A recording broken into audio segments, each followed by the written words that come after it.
Hey everyone, RogueGold here, and today we're doing something a little bit different. As I'm sure you are all well aware, build videos are one of the most popular types of Division content going all the way back to the first game, and rightly so. Building is one of the most essential components of the game. People want to know what others are using and get inspiration for their own creations. Well, one thing that came to my mind is, I bet it's a bit overwhelming, especially if you're a bit newer or returning to the game. There's so many builds to choose from, which are actually relevant in the content I want to do. I like how this build seems to play, but will it work in PvP? Will it work in heroic content? There's a lot of questions to be had there, so I came up with an idea. As somebody who over the years has solidified my loadouts and relied on them to complete all types of content in the game, heroic, legendary raids, PvP, all of it, why not share that? And that's what I'm going to do today. I want to share with you all what I think are 5 top tier builds that I think you should strive to put together and have in your loadouts, that across all of them will give you at least one option to use in practically every type of endgame content in the Division 2. Raids, gotcha covered. PvP, no problem, all of it. So that's what we're going to do. There's one important thing to keep in mind, however, and that's that everybody has their own playstyles and preferences. For example, even though they're super effective, I tend not to use a lot of skill builds. So just because I love them and these builds work for me, they not might feel the same in your hands. So just keep that in mind, and if nothing else, then use these as a template to try and figure out why they work so well in these different types of content, and hopefully that can inspire you to create something more tuned to your own style of play, because there's certainly more than one build that can do each type of content in the game. I will leave timestamps to each of these different builds down in the description below, as well as links to videos I've done for most of these builds, which will go into much greater detail if you're needing that kind of breakdown. So without further ado, here are my 5 top loadouts for the Division 2 in 2023.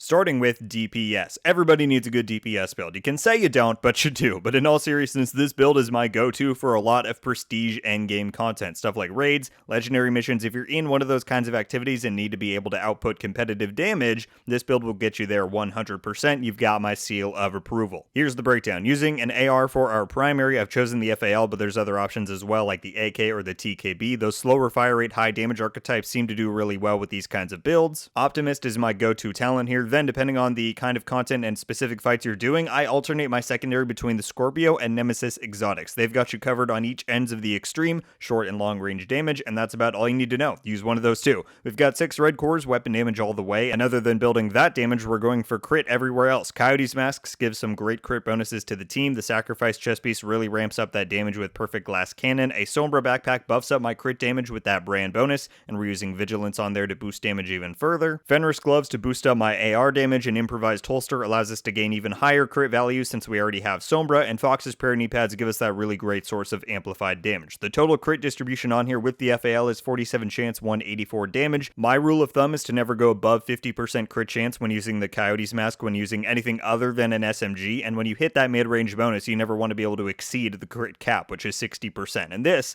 allows you to take advantage of some of those team buffs and group content if other people are running Coyotes, so it's good all around. For the specialization, Gunner works really well for me, but there's some wiggle room in cases you could experiment with some others, and I think the Decoy and Revive Hive is a really nice skill combo to run with.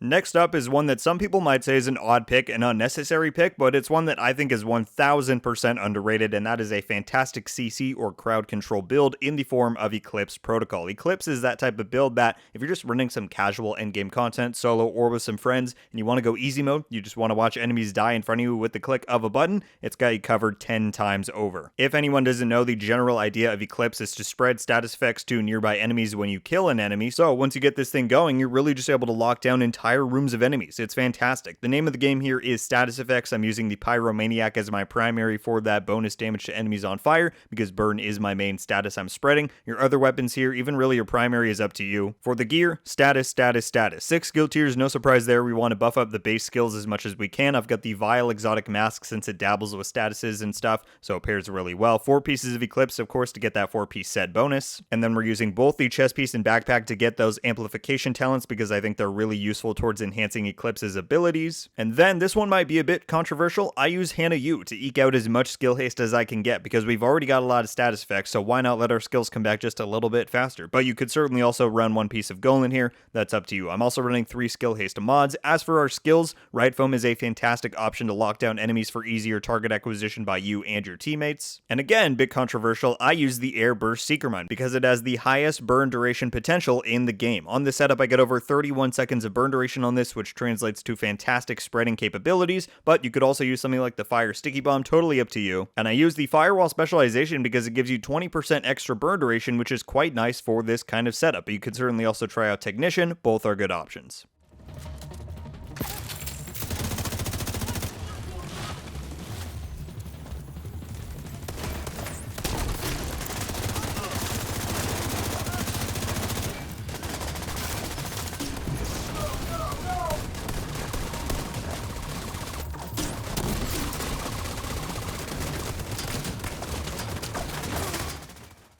Alright, and then we come to what is easily one of my most popular and favorite builds of all time, and that is my true Patriot setup. Now look, there's a lot of great builds that I would consider like heroic bruisers. They're great at clearing any kind of heroic content in the game, solo or in groups, and I'm sure you'll find the perfect one for you over time. However, as a starter, and as one of the most overall well-balanced of those builds, I think this true Patriot setup is a phenomenal one to begin with. For your weapon, you're going to want to use the Chameleon Exotic AR. Now I'll admit, this weapon does take some getting used to if you haven't used it much before, but it is so worth it, I promise. The thing lets you build incredible bonuses of 90% weapon image, huge crit values, crazy reload speed. It's a beast once you learn to tame it. Secondary and sidearm, totally up to you for what you want to use. For the gear, we're looking at 3 blue, 4 red distribution, and of course we're using the memento to get those extra cores. I think having at least 3 blues is essential to add that bit of survivability for heroic content, because trust me, you'll still have more than enough damage with everything else. We're using 4 pieces of True Patriot to of course get the full bonus. True Patriot provides great general bonuses like extra damage, reduced enemy damage, and healing on hit to mark targets, so it's super easy to use and understand. We want to reserve the chest piece for a Fenris chest piece. This gives us that native 10% extra AR damage for the Chameleon, and then Obliterate talent to provide a phenomenal boost of extra damage. Some people might say you should run Unbreakable, but I think you have plenty of survivability with the armor and memento bonuses, but try it out if you like. Lastly, the Memento Exotic Backpack. Need I say more? This thing is fantastic and perfectly complements the type of build that this is. On all of the pieces, we're fully speccing into crit chance and damage. Our total amounts are 52 chance and 104 damage, and that'll get boosted even more when you proc the Chameleon's bonus. For the specialization, I think Gunner fits absolutely perfectly, provides extra armor, rate of fire, etc., and it gives you access to the Banshee Pulse, which I think works wonders. I use that with a Revive Hive just for that extra little safety blanket, but use whatever fits you best in that slot.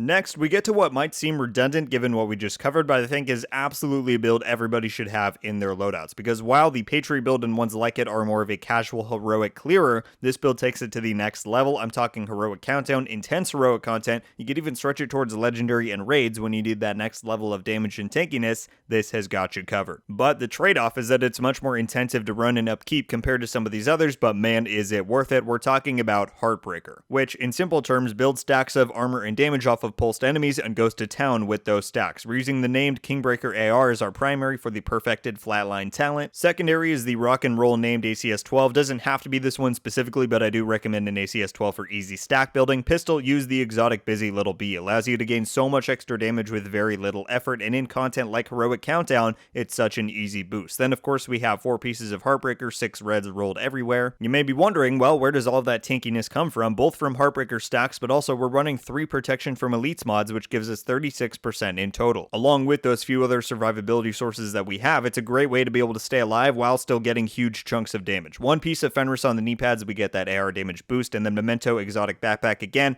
hard to pass up because it works really great here. And then we have Headshot rolled everywhere because Heartbreaker revolves around headshots for pulses, and while it definitely does take a bit more, coordination, concentration, and skill than a crit setup does, I guarantee the trade-off is worth it. That gives us a total of 112% headshot damage. You may be wondering, well, why do I have the firewall specialization? It's to be able to utilize the striker shield that it comes with. That grants you extra damage for enemies in front of it while you're using it, and we are going for maximum damage here. Again, for the likes of Heroic Countdown, you need every bit you can get. Additionally, the Revive Hive, same reason as before, I just like that little bit of a safety net, but you can choose your own fate there.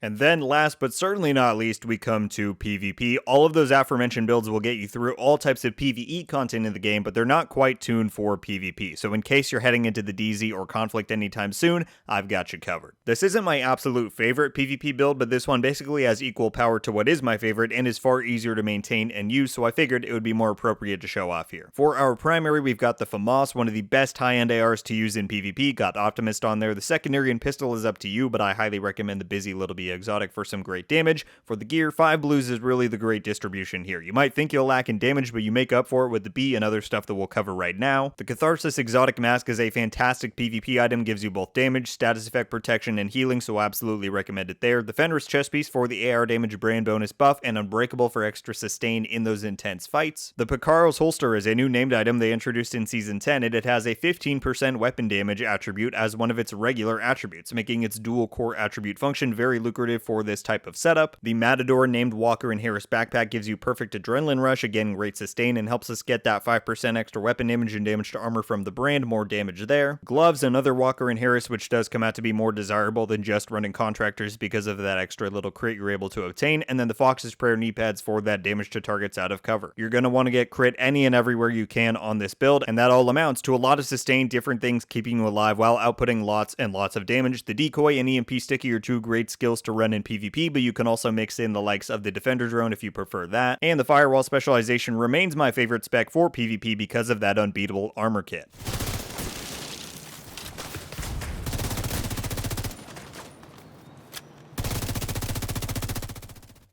Alright folks, and that was a look at, again, 5 of my top loadouts for the Division 2 in 2023. Is it representative of every kind of build you can make in the game? No. Are these the only builds that can compete in these different types of content? No. We didn't even begin to dabble with the likes of healer and tank builds in here, but again, as a newer player, or maybe someone who just wants to expand the kind of content they play, for me, these 5 builds allow me to play pretty much any kind of endgame content for the Division 2 that's out there, and they're a fantastic place to start. Thank you all so much for watching. Leave a like if you enjoyed this video, and be sure to subscribe with notifications on to be updated every time I upload. Let me know your thoughts on not only these builds, but also this kind of video format, guys. Did you enjoy it? Do you think I should do more stuff like this in the future? Maybe you absolutely hated it. Whatever your thoughts are there, I will, as always, be very curious to read through them, and that is going to do it for me today, everybody. Once again, thank you all so much for watching. I hope you have a wonderful day, and until the next one, guys, RogueGold.